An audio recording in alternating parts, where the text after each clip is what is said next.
Thank you very much, Jim, for the wonderful introduction. So today, I am going to be talking about how to survive the Facebookalypse, or the Facebook apocalypse, the rise and fall of publishers and platforms.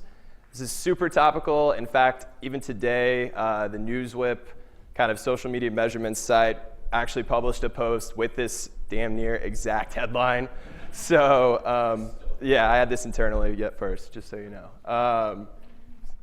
But so today I'm going to outline this in 3 different ways. I'm going to talk about the state of the media as it relates to Facebook as a traffic engine. I'm going to talk about a particular case study of a rather large organization that rhymes with Shmushfeed, and how they relate in this whole entire thing. And then lastly, I'm going to talk about Newsy's own strategy as it relates to content and platforms and how we are pushing through the Facebook apocalypse.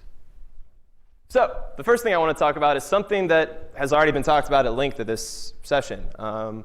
It's the death of the site, or the dying of the site, and how it's already happening. You heard a few folks yesterday, talking about how they're dedicating less and less resources to things like their homepage.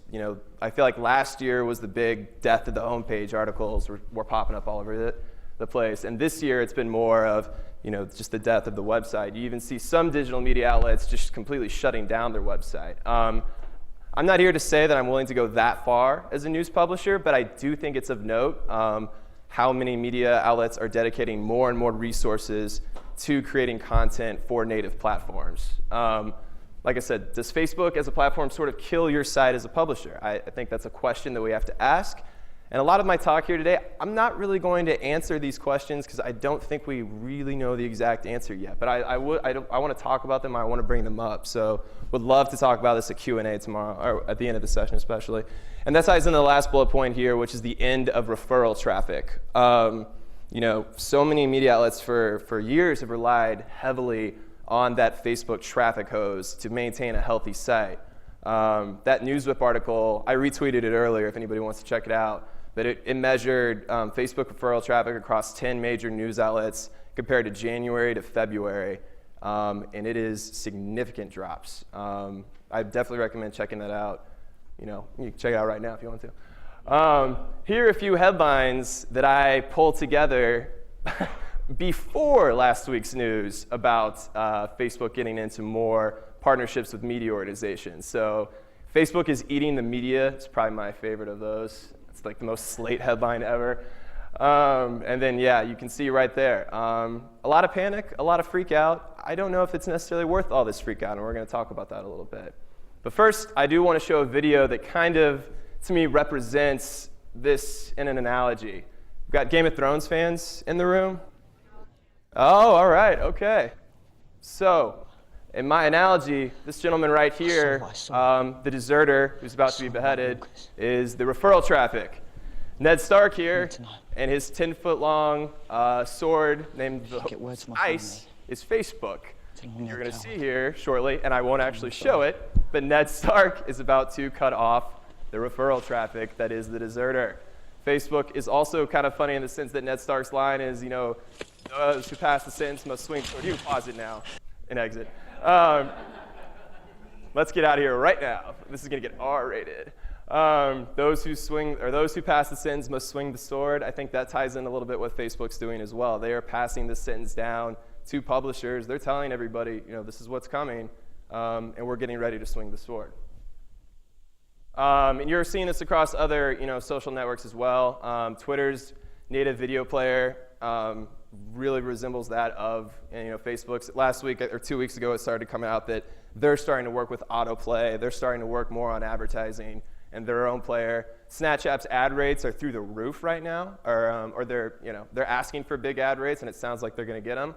And then also you see down here Instagram content created exclusively for Instagram. So I want to talk about specifically last week's articles that came out in the New York Times, and then also the one that I saw it on Business Insider. I'm not exactly sure if that was the original, probably wasn't the original place. But this idea of Facebook as the publisher. So Facebook, historically has always been a platform for news organizations to post their content and bring the user back. Facebook now, according to this New York Times article, is interested in actually helping publish some of that content. I listed a few of the reasons why they're doing it. I'm most interested in this bottom point right here, the evolution from put your content up and we'll send you traffic to put your content up and let's make money. I'm interested in that point for a couple of reasons. We don't really know what that would look like or what those rules look like or what Facebook's asking for there. All we know as publishers is they want our content and they're saying that there's going to be an opportunity to make money. There was some dissension in this New York Times article from some media outlets who were encouraging publishers to band together before they decided to give all their content up. I really like that idea a lot. I'm not against giving Facebook my content, but if I do for these kinds of intensive purposes, I think we as publishers should probably have an idea of what they're going to do with it.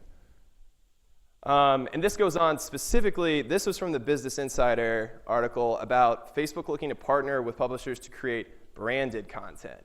Now, that is a whole nother animal, really, if you think about it. I mean, we're talking about Facebook actually partnering with news organizations to create specific branded content that they're going to make money off of. So I think to me, this represents a hardcore shift from a platform to a publisher. And that line, from being a place that just hosted content is getting a little more and more blurred. The Times article also pointed out, is this something that they're threatening with YouTube? It came out that Facebook did, I can't remember exactly how many billion views it was, but they do seem to be gunning for YouTube's idea of, this massive video product where it's essentially a toll gate for publishers to put their content on there. So we're going to talk about BuzzFeed. Take a drink if you thought we were going to talk about BuzzFeed today. BuzzFeed's news strategy, fishing for eyeballs in other people's streams. Real quick, I am kind of ambivalent when it comes to BuzzFeed. I feel like a lot of people either love or hate what they're doing. I just like to look at them as kind of an interesting case study for how media, not necessarily media news, but just media specifically, is working as it translates to social media.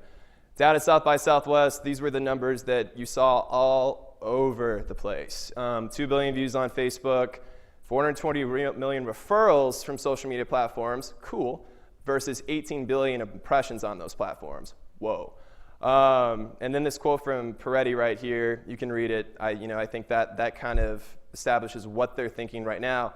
This all sounds great, but how much money comes from that directly? We were talking about monetization yesterday, and I know that BuzzFeed will tell you that they make the majority of their money off of native advertising. I think it's at like 90% is what they said down in South by Southwest. But does any of this actually have monetary value, or is it just simply building brand awareness, which is a good goal too? So what should we do as publishers? What should we do right now that we can control and then we can improve on here in the moment? I don't know if this is going to play instantly. Oh, there we go. There's my Chicken Little gif. I'm not here to be Chicken Little. I'm here more to be kind of like a Paul Revere, so I just wanted to put this up here in a funny way. So here are 3 sort of easy ways to prepare for the Facebook ellipse. One is kind of a 3-pronged, actually these are the 3 reasons right here as under one main umbrella, and it's diversify your platform offerings. So at Newsy, we make this concentrated effort to be as platform agnostic as possible. We want to create the best possible user experience across as many platforms where we know the users are. And those 3 places are OTT, mobile, and native are 3 that we're really focusing on right now. OTT right now is something I want to talk about a little bit, and that is the evolution of over-the-top news. Newsy on over-the-top, we see the best engagement rates compared to any other platform we produce content for. Where on our mobile apps, we'll see 2 to 3 videos in a row from a user. On our Roku device, we see 8 to 9 videos per user. You think about that, about 2 minutes of video, that's 20 minutes of content where people are literally just sitting down, leaning back, and watching Newsy content back to back to back to back. We're on Amazon Fire TV, the Amazon Fire Stick, Roku, and it just really establishes Newsy, as this OTT brand is a push that we're making right now as more people are cutting the cord. I threw in this stat down here at the bottom about how Netflix accounts for 35% of overall US internet traffic. that just goes to show you that people, especially these millennials, continue to cut the cord, to continue to rely on streaming media and OTT devices, and we want to be the news brand that they think of, especially when it comes to video on OTT. So I wanted to talk about product a little bit, so I decided to reach out to our VP of product, who's a really good friend of mine, Tony Brown, and I just chatted him. I said, hey man, I'm speaking next week about content. I was wondering if you could, if you had anything you'd like to add, and he G-chatted me this, and I thought it was so damn good that I just copied and pasted the G-chat into the presentation.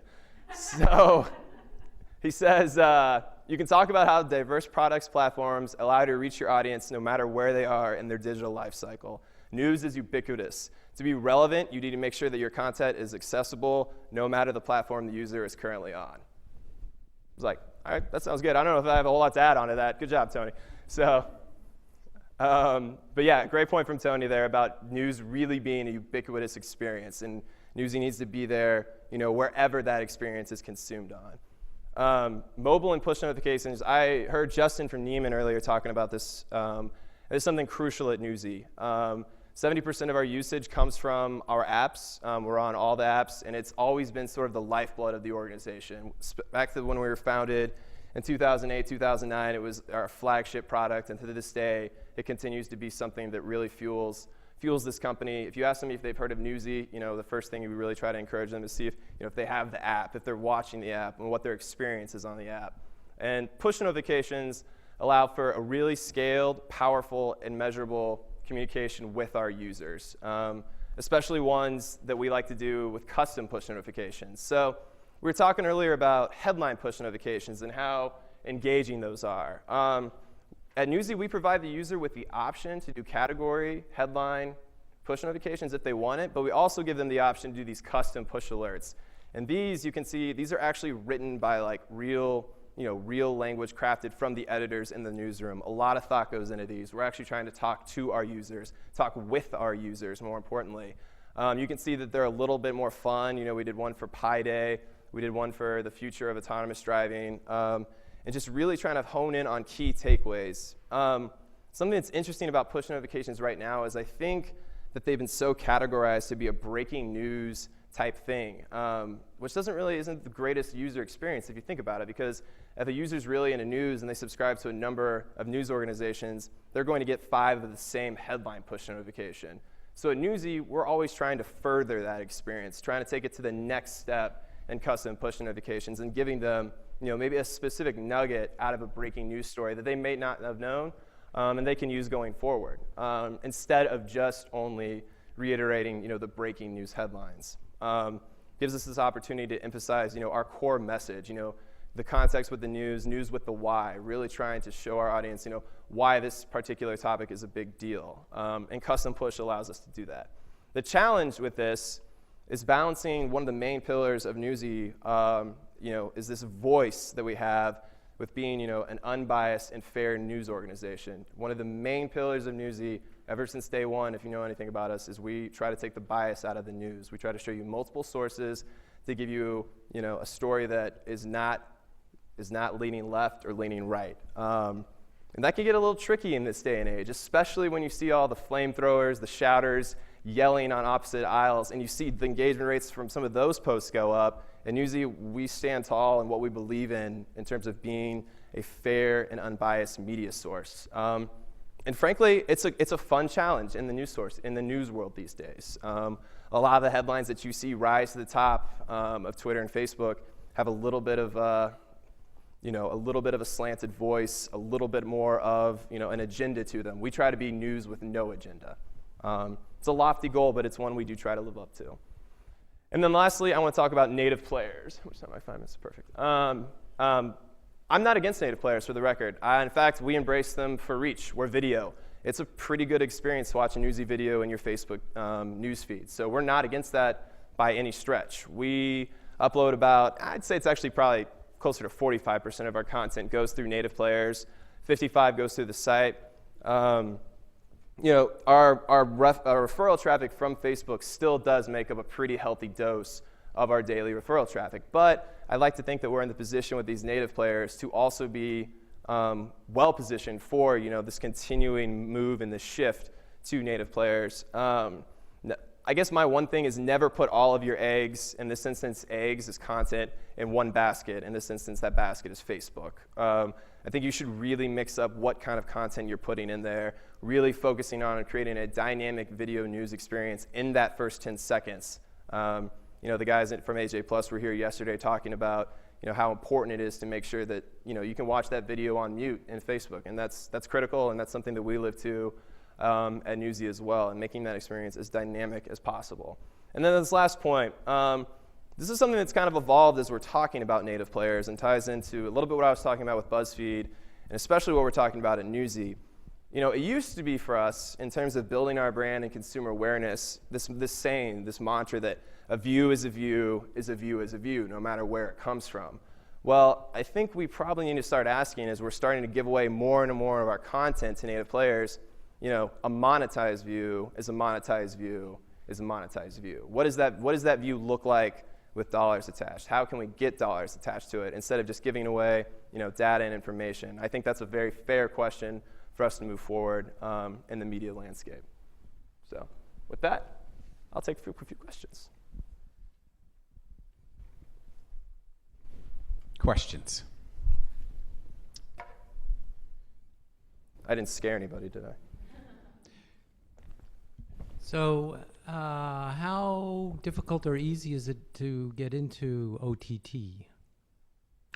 I would say not very difficult at all. Just create an app that's built for it and submit it to one of these OTT devices, and as long as it's a quality product. I don't know the exact submission process. That's probably something more of our product team works on. But I think it's something, especially if you provide any sort of video and you're a big-time publisher, it's something I would imagine the resources are there. So. Hang on just a second. Okay. I think it is a challenge for news organizations to break the cycle of the breaking news push notification and do the less traditional push. What advice would you give us on that? Because I do think that's important. Somebody posted on Twitter, I get 5 of the same story push notifications. I do too. Right. I think we all do. Yeah, I hear a lot of what we're talking about. One word that I've heard a few times is this idea of being human. I don't think that necessarily has to stop at Twitter and on social media, and even with headlines. It doesn't have to stop there. It should extend throughout your entire brand, and that goes right through push notifications. Like I said, we try to have we do breaking news push notifications, but we do try to be more human in our editorial room, in our brainstorm when it comes to them. There will be certain really grave news stories where we probably should just push the news alert. But in those instances, we'll try to find something that maybe isn't being as reported as you'll see in some other outlets. So, good question. Cool. Going? One more right here. I want to talk a little bit more about OTT. The Wall Street Journal has an Apple channel for our video content. Do you think that there's space to be a little bit more creative and not just basically repurpose the stuff that we have playing on our site? And how do you go about doing that? Yeah, I do. I think when we're talking about creating custom content for platforms, that's a big push with a lot of the the new digital media sources, how they're creating stuff exclusively for Instagram, exclusively for Facebook, for Snapchat. I think that should be extended to something like OTT. I don't know exactly what that would look like for every news outlet or what works with your brand, but I do think the opportunity to be a little bit more, informal is not the right word, maybe a little more casual, and make it a little bit more of a discussion on that OTT platform is something something we're interested in. So we haven't done that yet, though, just so we know. It's something we're interested in. Kyle Luke from Newsy. Cool. Kyle, thank you. Thank you very much.